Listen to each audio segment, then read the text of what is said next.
Didn't even add myself to the screen, you know. That was nearly embarrassing. I've got a piece of rum cake waiting in the kitchen for me. Gonna eat that piece of rum cake with a side of ice cream. Yep, that's how I decided to start this live. How do you feel about that? My name is Mashal St. Patrick Hewitt, and I'm one half of the Caribbean Cricket Podcast. Welcome to today's live. We're looking at what is it? It's the game. The game starts about 12 hours from now. So we're looking at the likely selections for the West Indies versus Bangladesh game. We said the South Africa game was a loser leaves town game. But it actually isn't, because mathematically we can still actually win the World Cup.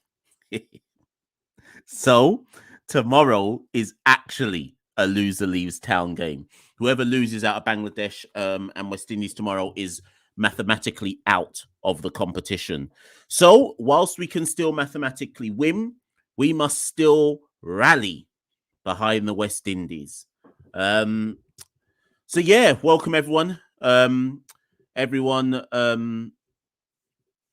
who's on the live, all the people that watch this. Do you know what? Let me big you lot up though, because this has been getting some traction. You know. Loads more people from the Caribbean are logging on. Always respect that. Anybody from around the world, respect that. Respect you each and every time. Bless up. Share with your peoples, you know. And the thing that I never do when I'm on these lives, because you can tell that I'm not used to it, is I always forget to say, please press the subscribe button. Please press the like button. Press the notification button, all of those kind of things. I always forget to say that. But yeah, if you know people who are into West Indies cricket and they've been crying out for some, I don't know, honest media that gets the fans properly involved, tell them all about the Caribbean Cricket Podcast, you know. But anyways, let's get into it. This one's a bit later. Than usual.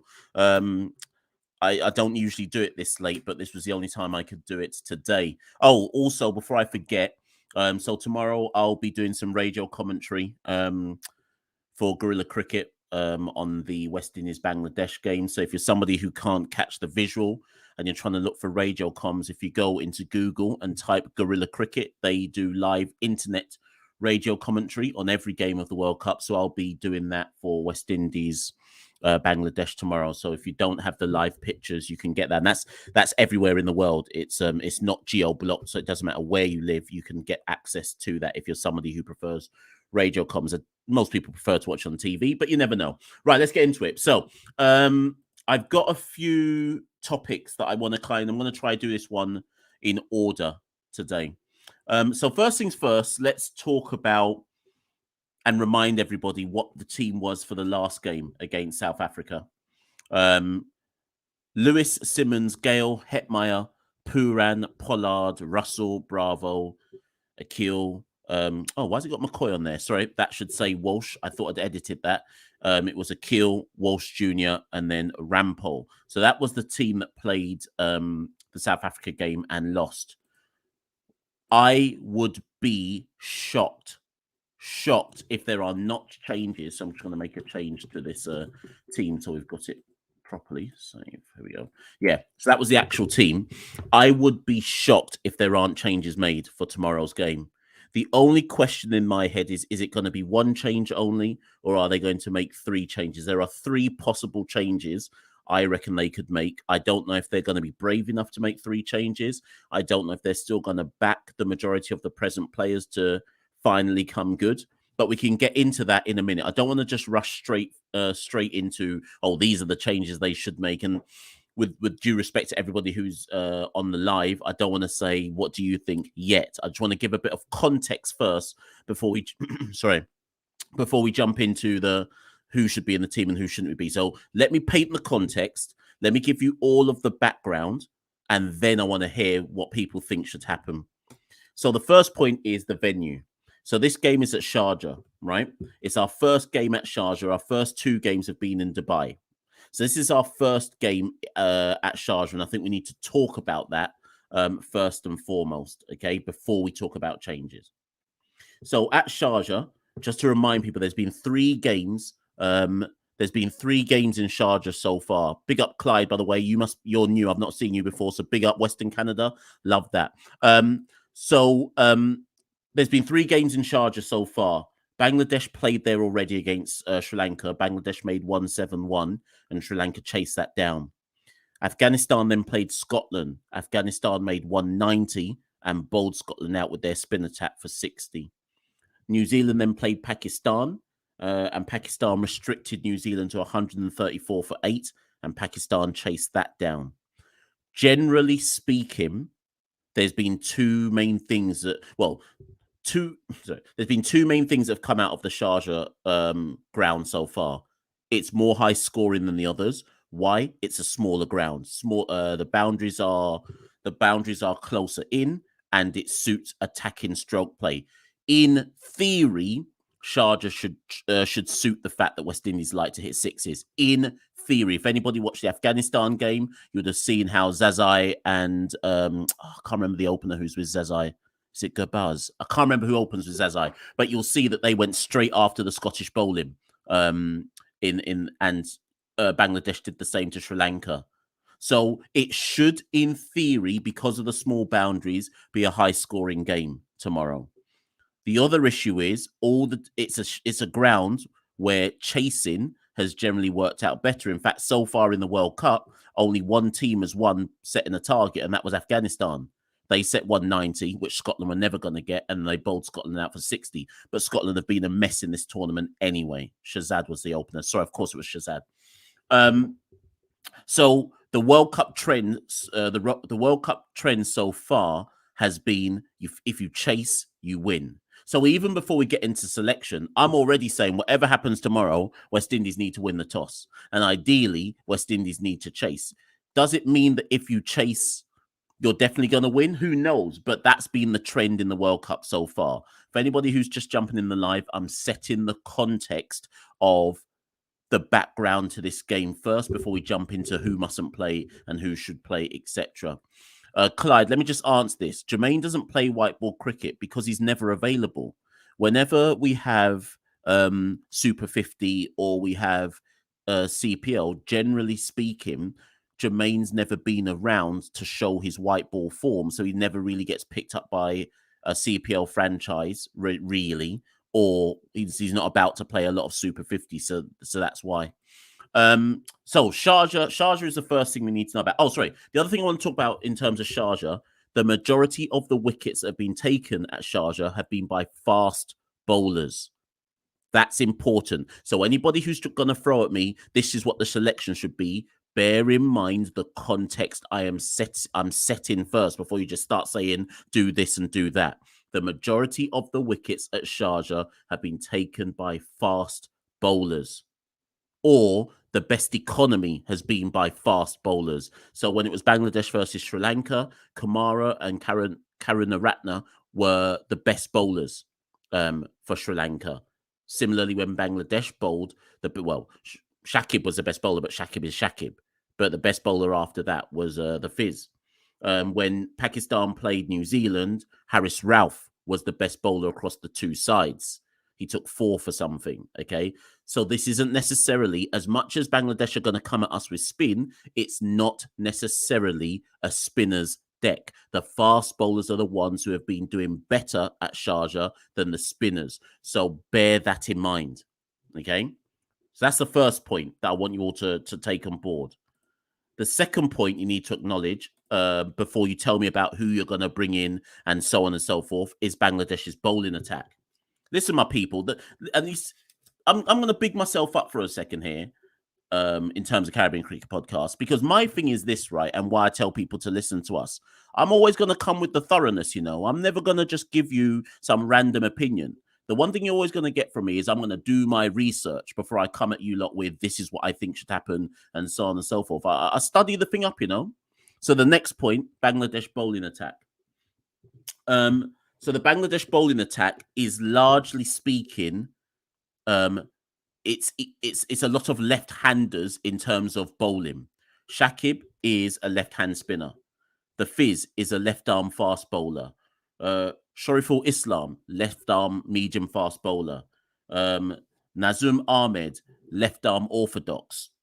The only bowler in terms of frontline bowler that they have who bowls in terms of a right-handed bowler is Mahedi, who's a right-handed off spinner.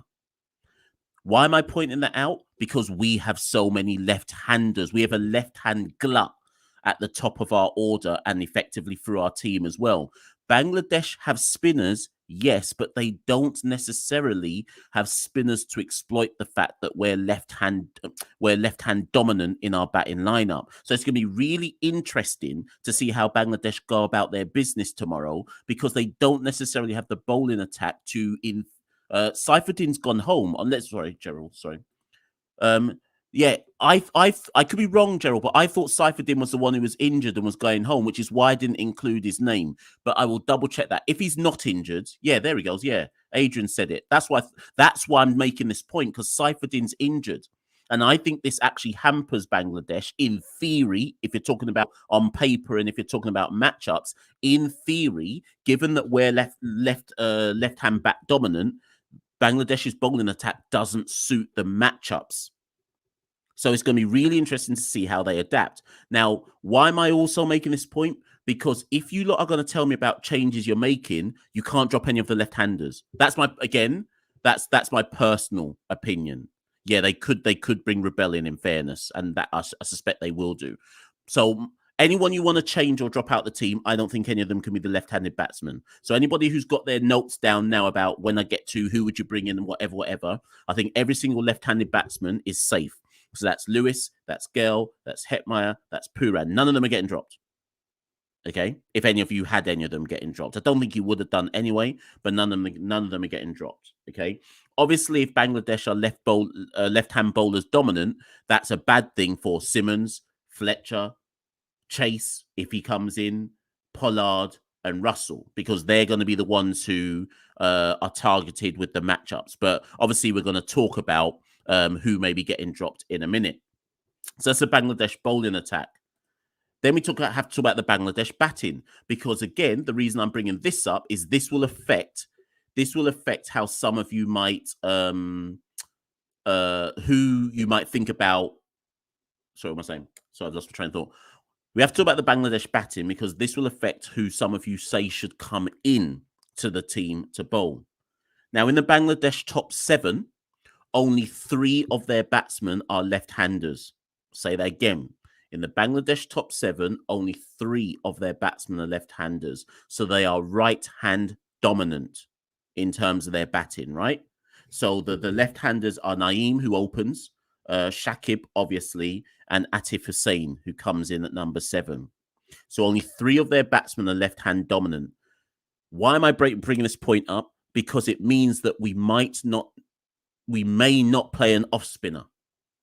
Now, obviously, by that, I'm referring to Roston Chase. So anybody who's going to say to me, yeah, Roston definitely has to come in, it's not a lock. For me, it's not necessarily a lock. Not because I don't think Roston should get a try. I think I would have had Roston in the team last game. But I don't know if Roston suits Bangladesh's batting lineup. Remember, my argument has always been that if Roston gets in the team, it's first and foremost for the fact that he offers off spin, not necessarily because of his batting. So I just want everyone to bear that in mind. Garvin says, can you answer this question? Why do selectors bounce their heads, thinking that we need a right-left combination to open in every format? Nothing wrong. Listen, Garvin, you're speaking to the converted here. I don't buy into it. Okay, I think we should have Gale and Lewis at the top. You'll see my team in a minute. I would have 2 left-handers because they're used to it. Chris Gale is Chris Gale. I don't think we have to go right-hand, left-hand. When our 2 right-handers are Simmons and Fletcher, I would be going left-hand. I wouldn't care. But you see, the thing with modern day T20 is people are so lost in the matchup source and thinking that everything's got to be about matchups and targeting certain bowlers. And I'm not saying that isn't important, but you can go too deep into it. And I think we're probably in that source right now, saying, well, it's got to be right-hand, left-hand because X, Y, Z, and so on and so forth. But we move and get into that in a bit. So anyways, that's the Bangladesh batting. So to summate, they're right-hand dominant, not left-hand dominant. So that does pose question marks about whether you play Roston Chase in terms of off spin. And obviously, because they're right-hand dominant, that brings Akil Hussein into play. So I would only be bowling Akil Hussein 2 up top, 2 in the power play, sorry, and then they should be saving his other 2 to target their middle order when their right-handed batsmen come in, people like Mushfiqur Rahim, Mamadullah, etc. Okay, and bear in mind, if I can say this right, and I'm not in the West Indies camp, I pray to God they understand this stuff. I pray someone's having this conversation in the West Indies camp, because it can't be me who's done analysis and they don't know this analysis already, you know. But whatever. Yeah, Tyrone. Yeah, the Bangladesh ain't struggling with spin, so I'm not convinced by how many spinners we need to go in with. Anyways, then we have this next point. So Jason Holder, obviously Holder is now in the squad. Obed McCoy's injury woes have struck again. I really worry for Obed McCoy. I'll do a video on Obed McCoy at some point in the future, but I really worry for Obed that he seemingly can never put together a string of games without breaking down. And I'm starting to wonder if there is a long-term issue for Obed that he's going to struggle to overcome, because he can't he always seems to break down. Anyways, whatever. And we've missed Obed. We've missed he was brilliant in the summer. He was our best bowler in the summer. So we really have missed Obed, or we really will miss Obed, in fairness. As much as everyone's talking about, Holder's better than Obed. Well, actually, don't sleep on Obed McCoy. Don't sleep on his talent. So it's unfortunate that Obed now misses out due to injury again. Yeah, I wouldn't rule that out, Contact. There's something deeper there for Obed re his injuries, that it can't just keep happening again and again and again and again. Like, there must be some, I don't even know. I don't even want to speculate because I don't know. So, acknowledge King Holder's supremacy. Whatever, bro. So, Jason Holder, in the IPL took 16 wickets at 15, strike weight of 12, economy 7.75. Obviously, there was loads of bleating about getting Holder into the team. Whether he should have been in the squad to begin with. I didn't really care. It was all much of a muchness for me. He probably should have been in the 15, but I wasn't sweating over the fact that he wasn't. The one thing I will say, though, is when he played in this second spell of the IPL, which I want to point out happened after the squad had already been selected. So as much as everyone's going, Holder should have been in, look what he did in the IPL, the squad had already been selected anyway. So Jason was magnificent at Sharjah. So now Jason's in the squad. You would think that simple statistical analysis would show you, well, when he was in the IPL, his stats were the best at Sharjah. So you would assume Jason has to walk into the side tomorrow. You have to assume that. Whoever the West Indies analyst is, surely again, if I know this, they know this. So if Jason isn't in the team tomorrow, I would be so shocked. The bigger question is, who is Jason getting into the team for? But he should be in the team based on the statistical analysis of where he did well in IPL. Okay, so that's before anyone says, you're anti-Jason Holder. No, listen, I'll come with the stats where the stats are relevant, and I'll big up Jason where it's relevant to big up Jason. Jason should play tomorrow. We saw in the context matters, and the context of Sharjah matters, so Jason should be in the team. So then, let me hide that one. So then that brings us to this question. Having given you all the context, big up Dino. I see you're driving in your car. Big up Dino. And anybody who's asked me questions about that, Dino and I are in discussions. Do not be surprised if you see Dino brought into the wider Caribbean Cricket Podcast fold, but I won't say too much about that just yet. Anyways, what's the same? So now all of that context now allows us to discuss, well, what are the realistic changes for the West Indies? Okay, so to remind you of the context, I've told you about what the Bangladesh bowling lineup is, what the Bangladesh batting lineup is, what Sharjah is like as a venue, and the fact that Jason Holder has been very, very successful in the IPL in that specific venue. So now over to you lot. Nathan Greenwich says, "Fire Bun Walsh." Oh, God. I don't know if fire is the bun for him or not, but okay. This is okay. I'm gonna No, actually, you lot tell me first. Before I tell you what I would do, I'm going to now throw it over to you lots. Let me just throw in the opinions you were saying. So Gerald says Jason in for Ravi, Oshane in for Walsh. Okay. Tyrone says Jason in for Walsh and Chase in for Simmons. Contact says Chase for Simmons, Holder for Walsh, Oshane for Ravi. Now, I'm going to leave contacts up there because that's my question. Are we doing one change, two change, or all three? Who seriously believes Cricket West Indies are going to... Sorry, who seriously believes the selectors are going to say, and final 11 are going to say, let's make three changes? Who seriously believes three changes are going to be made? I can see two maybe, but I can't... it would be brave to make all three. I don't know if they're that... I see them as more conservative than that. But anyways, let me keep moving. Adrian says Jason is experienced, offers batting, good fielding. He should play. Marissa, big up Marissa, says Holder for Walsh, Chase for Simo, and Gale and Lewis to open. I think they'll do... Contact says I think they'll do two changes, but I would make three. I'd make 3-2, but I don't see three being three happening. Demo says Simmons out, Chase in, Holder in, Hayden out. Okay. Mr. Lover, three changes. Simmons, Rampal, Walsh out. Chase, Holder, Thomas in. Neek says, well, yeah, that's the fact. This is do or die. So actually, do you know who we should talk on? Let's talk on Oshane Thomas. Let's talk on Oshane Thomas. Because I think most of us would agree that you... Well, okay, I think all of us agree Jason Holder's got to come in. I think we all agree on that. Who we think he should come in for is probably a different question, but we all probably agree Holder should come in. I'm glad that Demo said, why do people want Ravi out? I don't know what Ravi's supposed to have done wrong for Ravi to come out already, which is why I'm saying I don't see three changes happening. Because for three changes to happen, Ravi's got to go. If you lot want three, then Ravi has to drop out. But I just don't see that happening. But anyways, let's go back to the point. And Jano71 says Oshane in. And I want to talk on Oshane. I think we have to play Oshane. The fact that I told you lot that the statistical analysis of Sharjah so far in the tournament shows you that the best bowlers have been the ones with a bit of pace. Jason's good. Jason's like a medium.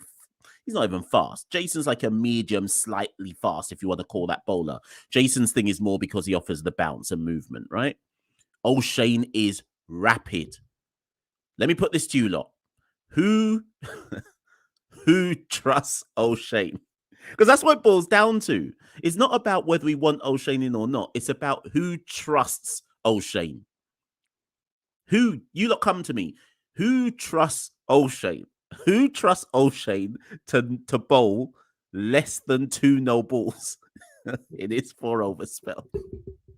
I shouldn't even be saying that because that looks like I don't rate Oshane. Listen, I rate Oshane, but who trusts him to bowl less than 2 no balls?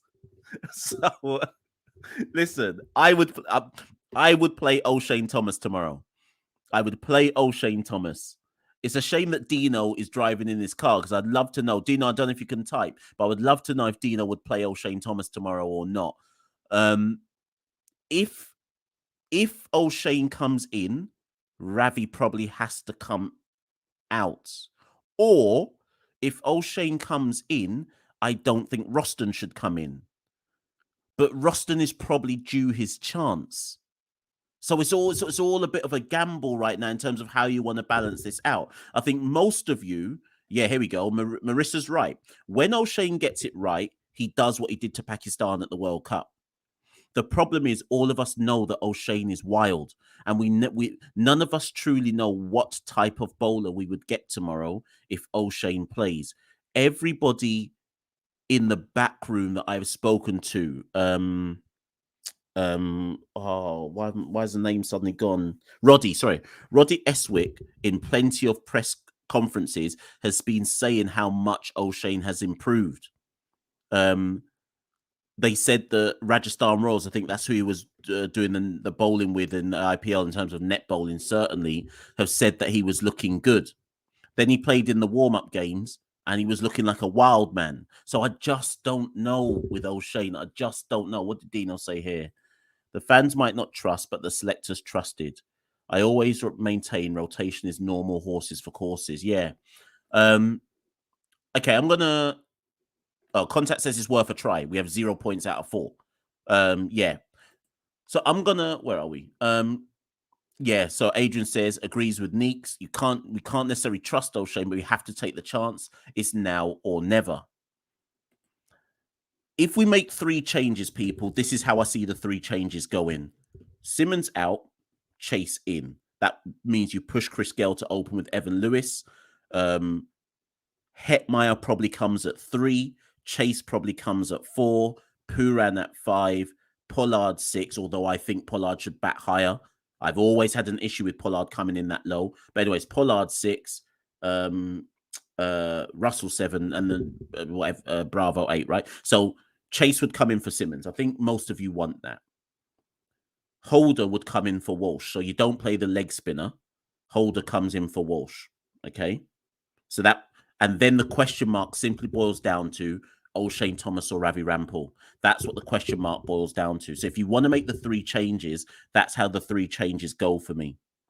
Or, so I think that's one option. Or the other option is, and don't laugh, people, don't be surprised if this happens tomorrow. Simmons doesn't get dropped, Chase doesn't get in, and the only 2... no, actually, wait, that don't make sense. Sorry. Don't be surprised if Chase doesn't play tomorrow. That's what I meant to say.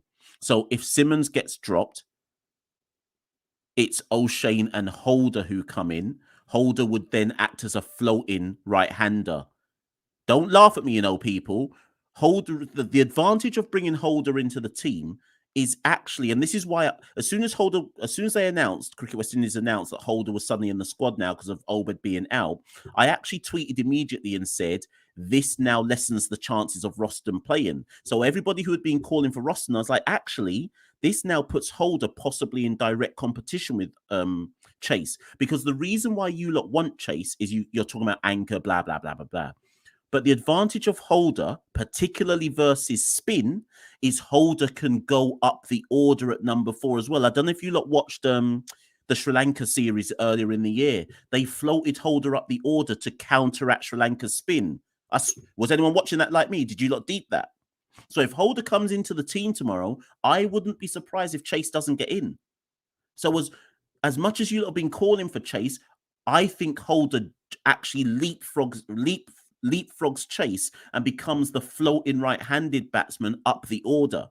Don't know if anybody sees where I'm coming from with that, but don't be surprised if you see Holder coming for Simmons, Oshane for Walsh. Ravi would then keep his place. I'm just saying, I wouldn't be surprised if that's what happens tomorrow. Anyone want to comment on that one? Anyone want to throw that out? Neek says Chase isn't a game changer tomorrow. Based on the Bangladesh batting lineup, I don't think Chase necessarily is guaranteed a spot. Gerald says Chase is better than Holder. What, with the bat? Possibly, but Holder... I'm remembering, like I say, I'm remembering what happened against Sri Lanka. They trusted Holder to go up the order at number 4 and counteract the spin. Remember, Holder's actually one of our best batsmen, certainly in terms of red ball cricket. So don't be surprised. Like say, people, just don't be surprised. And if it does happen tomorrow, remember that I said it on here, and at me and go, oh my god, you called it correct. If it actually happens, of course. So Adrian says, yes, the selectors trust Holder to move around the batting order. Yep, exactly. Holder gives them more flexibility in terms of moving him about. Jano says, I'll have Holder on his batting alone. Yep, Charlie, I agree with you. I think Chase's game should have been against South Africa, and now I'm not convinced he necessarily gets in the team. Demo, Holder for Chase based on your Sharjah stats. Seam a success, and it's a smaller ground. Neeks, Holder hits a big ball, but would he struggle against a left arm spin? Possibly, but again, I'm talking about what happened versus Sri Lanka. I just remember that against Sri Lanka, when Sri Lanka were running for us with the spin in the T20 series, and Holder went Holder went up the innings. I think at least 2 out of the 3 games they moved him up the order to counteract the spin because they feel that Holder is one of the better players of spin in the team. He's not phased by people coming at him with the spin. Remember, Holder's got big levers as well. So yeah.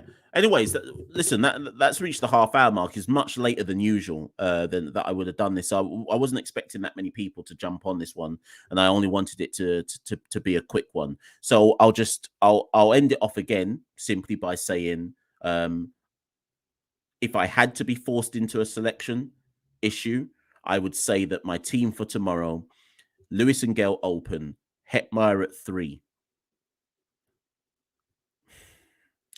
If Holder plays, Holder will come at 4. Puran at 5.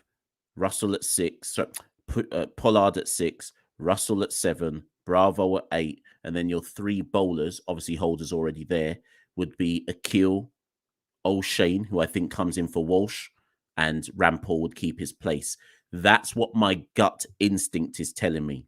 The only way I see Chase getting in is if they also choose to drop Ravi Rampal, but I don't see that happening. I really don't see that happening. Maybe you lot do, but I don't see them dropping Ravi. And now, like I say, Holder getting in the squad, I think, has now made Chase's chances of playing that much harder. But we shall see. As ever, people, I'll leave the last few comments and then I'll bounce out of there. Sri Lanka had 1 off spin and leg. Bangladesh has 3 left arm spinners. I think our top 4 to be left-handed. Yeah, CXC, exactly. You weren't in at the start. That's what I was talking about. Bangladesh don't have right-handed off spinners. Well, they've got a couple of part-timers. So actually, our left-handed batsmen are actually at an advantage tomorrow. And that, yeah, a big point from CXC. That's why Bangladesh struggled. That's why they lost the game. They turned to their right hand off spinners, Mamadullah and Atif Hussain, and Sri Lanka took the game away from them because of that. The left-handers just went after them because they were part-timers.